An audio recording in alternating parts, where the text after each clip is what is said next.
कहानी नीरू की है। पंजाब की नीरू की शादी दिल्ली के राहुल से होती है। दिल्ली कितना बड़ा शहर है ना, लेकिन आप लोगों का घर तो बहुत छोटा है। हमारे पंजाब में तो ये बड़े बड़े घर होते हैं कि मज़ा ही आ जाता है। कोई बात नहीं नीरू, मैं भी तुम्हारे लिए बहुत बड़ा मकान बनाऊंगा बहुत जल्दी। नीरू के पिता जहाँ पंजाब के जाने माने व्यापारी थे, वहीं उसका पति राहुल दिल्ली में एक सिंपल नौकरी करता था। माँ, यहाँ तो घी मक्खन इतना महंगा है कि क्या बताऊं। मैं तो तरस ही जाती हूँ घी खाने के लिए। नीरू की माँ को ये सुनकर बहुत दुख होता है। मेरी बेटी को घी नसीब नहीं हो रहा है और ये बहू यहाँ बैठकर घी में शक्कर डाल रही है। देख वनिता, मैं साफ कह रही हूँ, इस घर में जितना घी आएगा उतना ही मेरी बेटी के घर दिल्ली भी जाएगा। अरे, ये क्या बात होती माँ जी? बेटी का उतना ही करो जो अच्छा लगे। अब क्या मायके से घी और मक्खन तक की सप्लाई करोगी आप? हाँ, मेरी बेटी किसी चीज को तरसे मुझसे बर्दाश्त नहीं होता। अब क्या था, नीरू के मायके में 2 किलो घी आता तो 2 किलो दिल्ली जाता नीरू के पास। एक दिन, माँ, बड़ी गर्मी पड़ती है दिल्ली में। इस घर में तो एक ही एसी है और वो भी ड्राइंग रूम में। सारा परिवार एक ही कमरे में सोता है। हाँ बेटा, वो तो हर घर की कहानी है। यहाँ भी एक ही एसी है। अरे बिल इतना आता है कि क्या बोलूं। तभी वहाँ राकेश आ जाता है। माँ, थोड़ी देर में यहाँ कुछ प्लम्बर आएंगे मेरे कमरे में एसी लगाने। जरा ध्यान से लगवा देना ना माँ। ओए, ऐसे कैसे तेरे कमरे में एसी लगेगा? हाँ हाँ राकेश, एक बार बात तो कर लेता। अरे पापा, वो वनिता को गर्मी में नींद नहीं आती। ड्राइंग रूम में सबके साथ सोने में वो अनकंफर्टेबल है, इसलिए। अरे पूरे परिवार के साथ वहां तेरी बहन नीरू भी तो सोती है। वो नहीं हो रही क्या अनकंफर्टेबल? समझ रहा है ना? अगर एसी लगेगा तो एक दिल्ली में तेरी बहन के कमरे में भी लगेगा, तभी तू लगा सकेगा। राकेश वनिता को सारी बात बताता है। वनिता करती भी क्या, मन मारकर बैठ जाती है। माँ, ये लोग ठीक नहीं है, क्या करूं मैं? अरे बेटी, यहाँ आ जा, तू यहाँ आकर रह ले। अरे छोड़ दे ऐसे पति को। कैसे छोड़ दूं माँ? समाज क्या कहेगा, लोग क्या कहेंगे? वैसे भी मेरा एक बेटा है मयंक। अरे हटा बेटा, तेरी उम्र ही क्या है?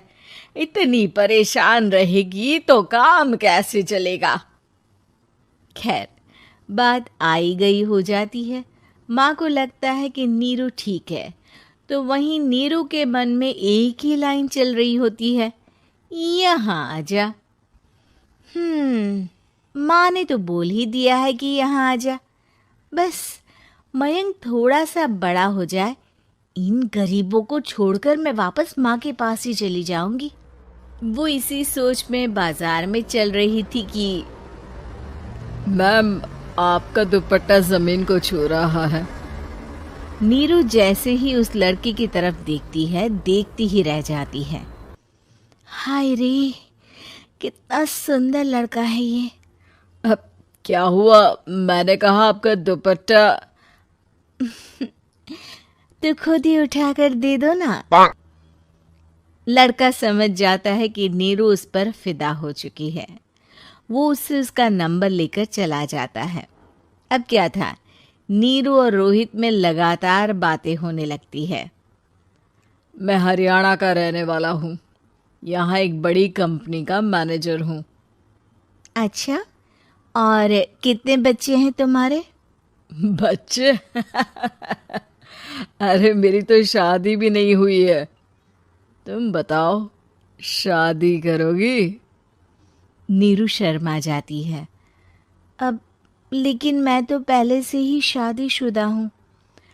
मुझे फर्क नहीं पड़ता, बस तुम शादी कर लो, भाग चलते हैं। बहुत पैसे वाला हूं मैं, हमेशा खुश रखूंगा तुम्हें। नीरू रोहित से मिलकर सारा प्लान बना लेती है और फिर एक दिन घर से भाग जाती है। दोनों शादी कर लेते हैं। शादी के बाद क्या बात है नीरू, तुम्हें परेशान सा देखता हूँ, सब ठीक तो है ना? हाँ हाँ, सब ठीक है।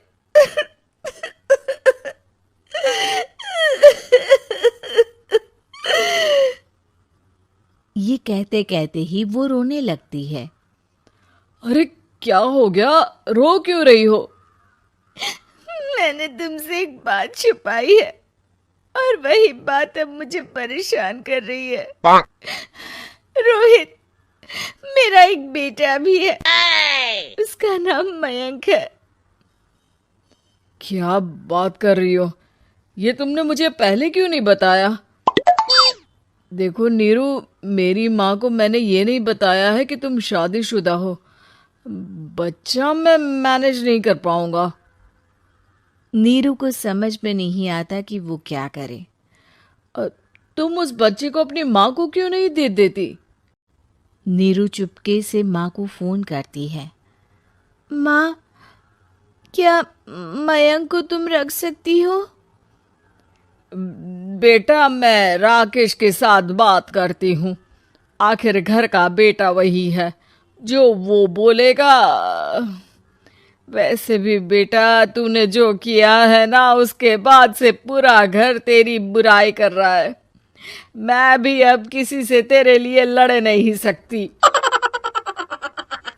राकेश बेटा, नीरू ने तो जो किया बहुत ही बुरा किया, लेकिन मैं सोच रही थी कि क्यों ना मयंक को हम यहाँ ले आए। तभी वनीता बोल पड़ती है। वाह जी, ऐसे कैसे यहाँ ले आए?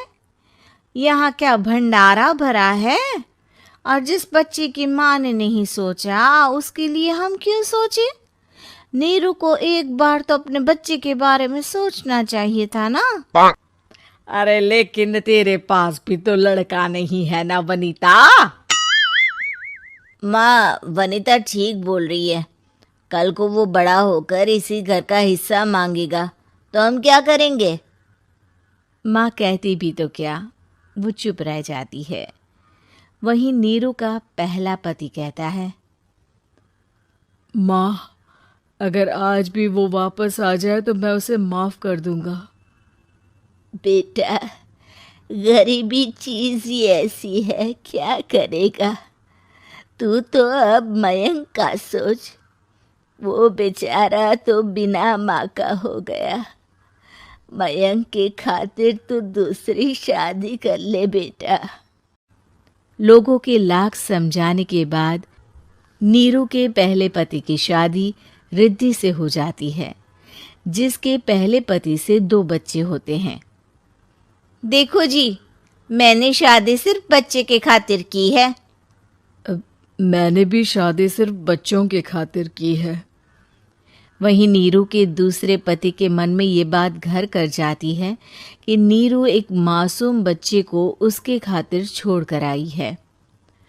अब देखो नीरू, मुझे लगता है कि जो औरत अपनी कोख का बच्चा छोड़ सकती है, वो तो कुछ भी कर सकती है।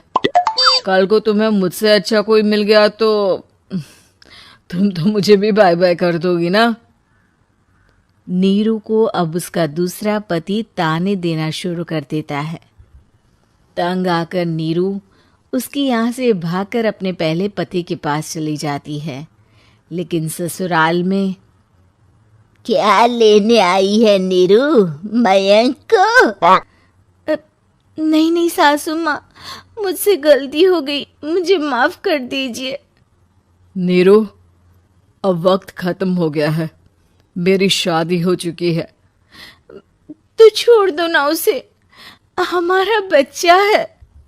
मैं आपको अपनी माँ नहीं मानता, मेरी नई माँ तो बहुत अच्छी है। नीरू